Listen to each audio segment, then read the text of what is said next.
Hey guys, this is the long-awaited video. It is my second part of my paranormal experience. Of course, I have others, but this is going to be the next video following up from the other video that I shot. Everybody has been asking for me to film this video. This is my second paranormal experience that I had in my life. I don't know, was this one? This one was back in middle school. I was in 7th grade, and it was my friend Molly's birthday. Shout out to you, Molly, if you ever see this video. I doubt you ever will. It was her birthday, and she invited a few of her friends over to her house, and we went over there, and I don't really remember, like, we sat down and ate cake, and then, you know, it was just kind of random talking, having fun, wishing her a happy birthday. We went up to her room, which was in the attic, you guys. Like, it was the kitchen right here, and then the staircase was right here in the kitchen, and it led up to a room that had 2 doors. You could close the door to the stairs, and then you open up another door to Molly's room, which was the attic, and it was really big. So if I was her age, even though living in the attic sounds scary, the room was huge. So everybody was just like, oh my god, this is so cool, you have your own personal quarters in the house. And Molly's house was wood floors everywhere. The stairs were wood. Well, actually, she was the only room her room was the only room upstairs, because I guess it was just in the attic or something, or a storage room. But the stairs leading up was wood, kitchen floor was wood, everything was wood. It was a very old house. So, oh my god. So Molly has a gerbil, and mentioning the gerbil is kind of important. So Molly has a gerbil, and everybody takes the gerbil out, and we're playing with it. I lay down on the bed, and her friend is at the foot of the bed right next to me. And Molly and 2 of her friends are on the other side of the wall. They're sitting by a guitar, and then there's like 2 or 3 other friends on the other side of her room. Her room is huge.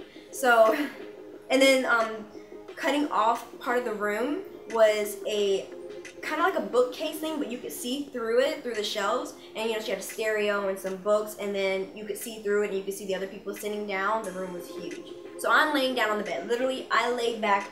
My back is all the way to the bed, and I'm petting her gerbil.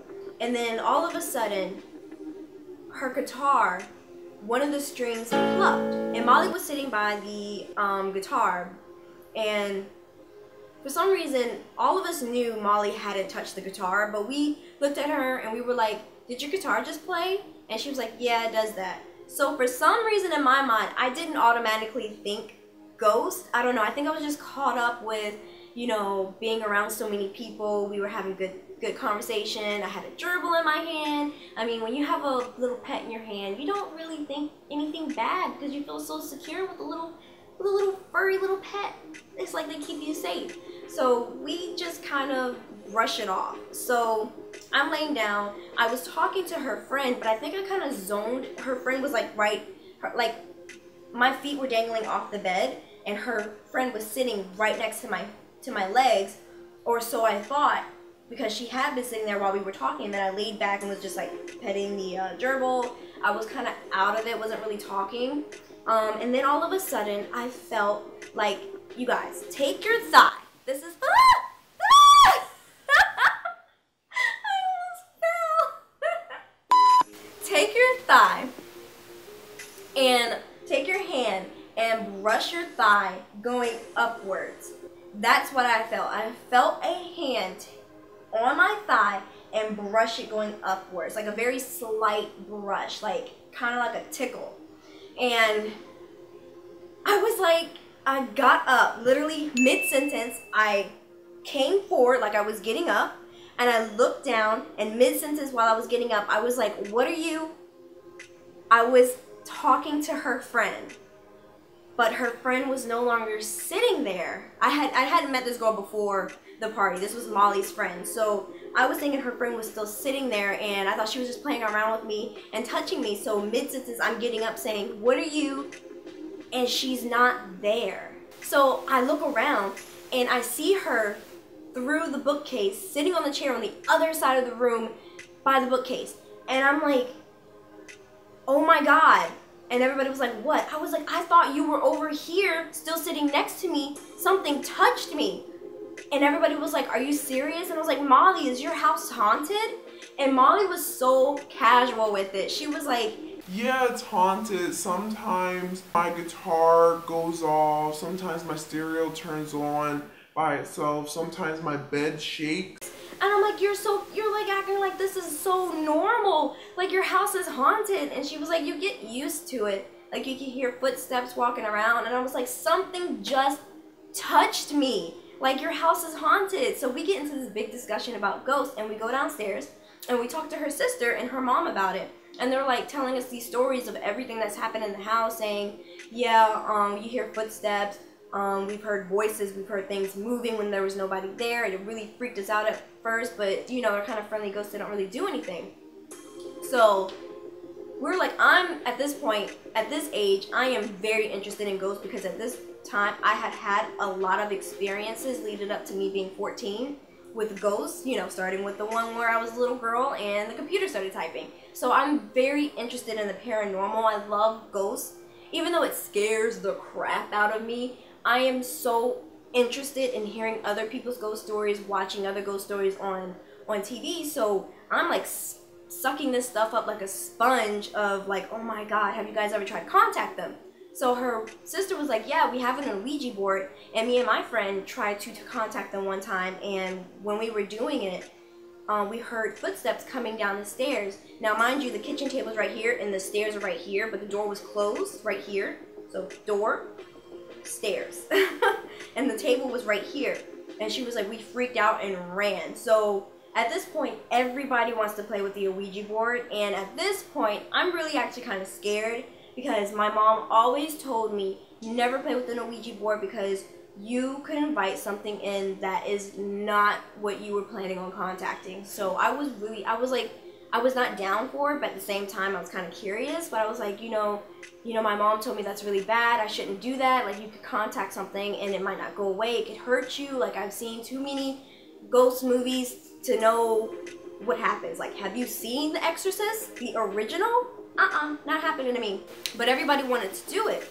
And so I was like, okay. So we went upstairs, and then they said, Jasmine, because I had told them at this point how many ghost experiences I have had in my life and how I get it from my mom, because my mom has had way more experiences than me.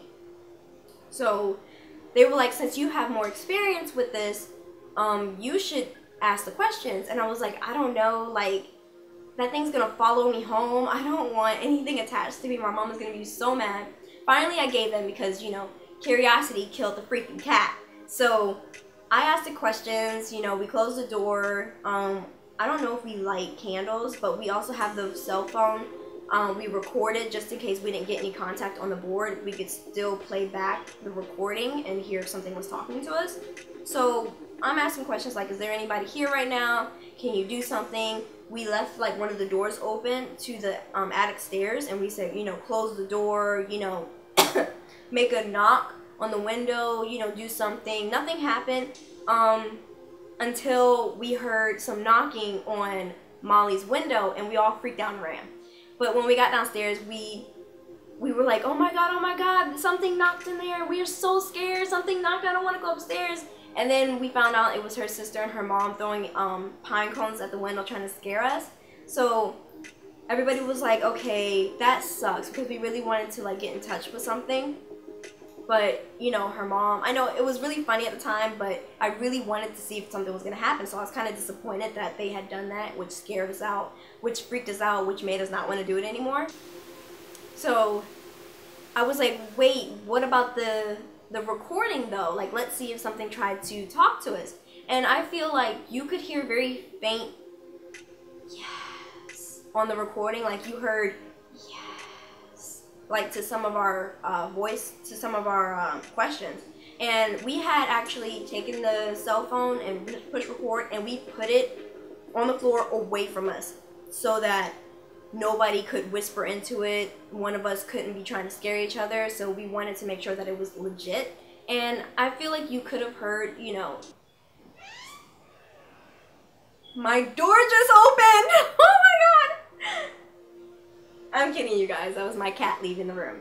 So, oh my God, I wish I had gotten that. Look. Oh, you can't see it. The door is like kind of cracked right there, but no, it was my cat leaving. I wish I had gotten that on camera. But anyway, so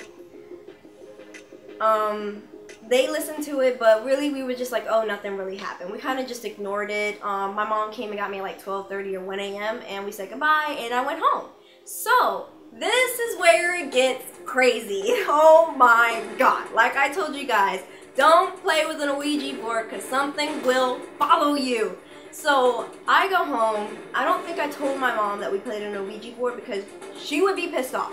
So I didn't tell her. So I go home, get ready for bed. Now you guys, when I was at this age, I was scared to have to get up and actually manually turn my lights off and then have to get back in bed. I was really freaked out by ghosts because I've had so many experiences before, and then plus on top of this, we played with an Ouija board that night. I was not going to make the trek all the way across my room to turn off my lights and get all the way into my bed. Like, no, something could grab me within those 3 seconds. So I came up with this idea to have my lamp right next to my bed, and instead of going to have to turn off my light switch like that, this little thing right here, this little light switch, I would just manually take the plug it in when I wake up, and take it out when I want to go to sleep, so that I didn't have to move too far to get to my bed because something was gonna kill me, like a ghost. So that is a preface to what this is very important for you guys to know. I unplug my light at night so that it turns off manually so that I don't have to get up to turn it on or off when I want to go to bed because I'm scared. I am a scaredy cat. So I go to bed, get in, nothing happens, but you know, I feel kind of scared. You know, I'm asleep, and then all of a sudden, I feel, I'm going to show you guys, I feel someone, this is a bed right here, I feel someone sit on the edge of my bed, not this bed, this is my brother's bed, but I feel someone sit on the edge of my bed and just sit there. And I'm like I sleep on the side closest to the door because that's closest to my lamp, and I slowly look over there, and I can swear to God, swear to my Lord up in heaven, I saw the imprint where that person had sat. Like, I felt the freaking bed go down into a dent where like somebody is sitting next to you. So I am so freaked out. Oh my god, I'm so freaked out. And I slowly pull my cover up higher on my face. Because don't you guys know, from my first one, I don't like to make too much movements because then they'll know that I see them and then they're going to mess with me. You are not going to mess with me. You will not see this fear. So I slowly bring the cover up and I stare at my wall. And I take a whole lot of minutes to get the courage up to look to see if there's still a dent in my bed. Sure enough, there is. But after a while, I no longer feel the pressure on my bed. So I kind of like just, you know, start loosening up because I've been so tense the whole time.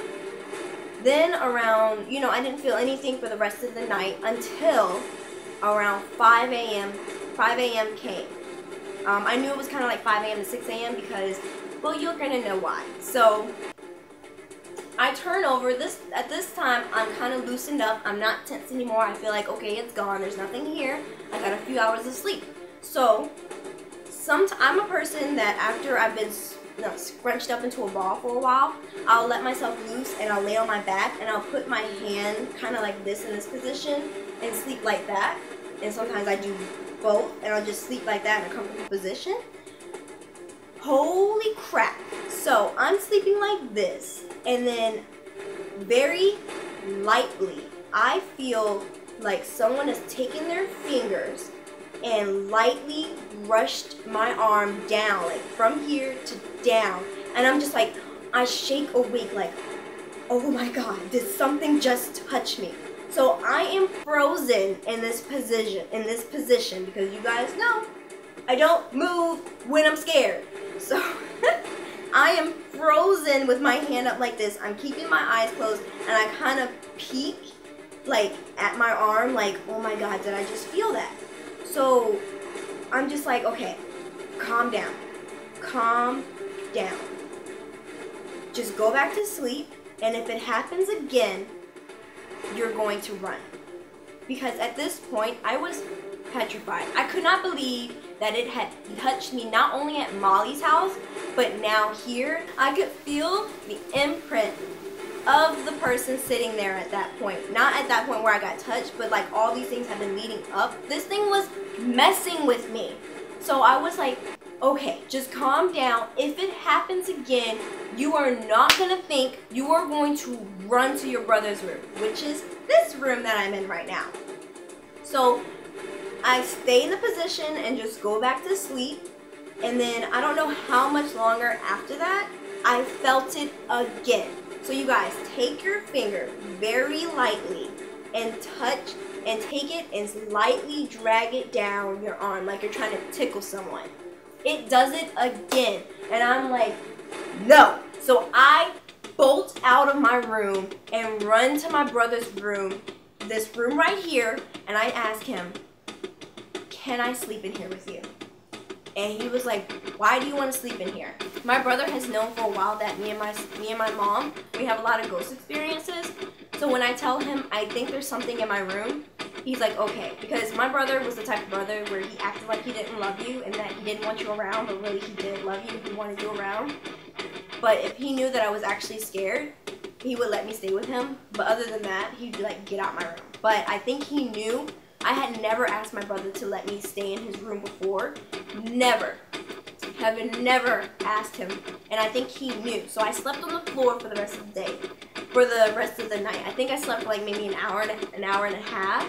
And when I woke up again, it was kind of light outside. So that's how I knew it was kind of around 5 a.m. because the sun started rising around 6 a.m. So my brother gets up and he goes to the bathroom. And he comes to me and he says, have you gone to your room yet? And I was like, no, I'm kind of too scared. And he was like, well, you should go in there and take a picture to see if you get any orbs or anything like that. So I'm like, okay. So I slowly walk back to my room and I open my door. And you guys, my light is on in my room. Now, like I just told you guys from the beginning, I unplug my light at night because I don't want to have to get up before I go to bed to turn it off and then go back into bed. You can call it lazy. I call it preparing for the worst. So if I'm so scared that I bolt out of my room and run straight to my brother, how would I have had time to plug in the wire to my lamp to look around and then bolt? No, I did not turn on my light. I would have not turned on my light. I didn't have time to turn on my light because I bolted out of my room. How did the wire get back into the wall?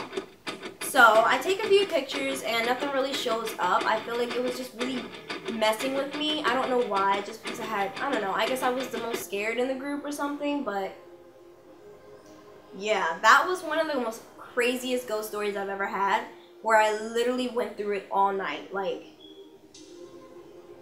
really. Oh my gosh. So you guys, that was my ghost story, or another one of my ghost stories. Do you guys continue to like these videos? Because I have about 2 more that I can tell you guys. You guys, I'm sitting here in my house by myself right now, and it's like 10 o'clock, and oh my gosh. I just psyched myself out. Ugh! Anyway, I will talk to you guys later. I will post some more story time videos for you guys and bring up the energy to tell another ghost story that has happened to me. Oh my gosh. Some crazy stuff. So I will talk to you guys later. Bye. I'm gonna say maybe no more than first grade age, which would be, what, about 6 years old? I think you're 6 years old in first grade. But I don't know if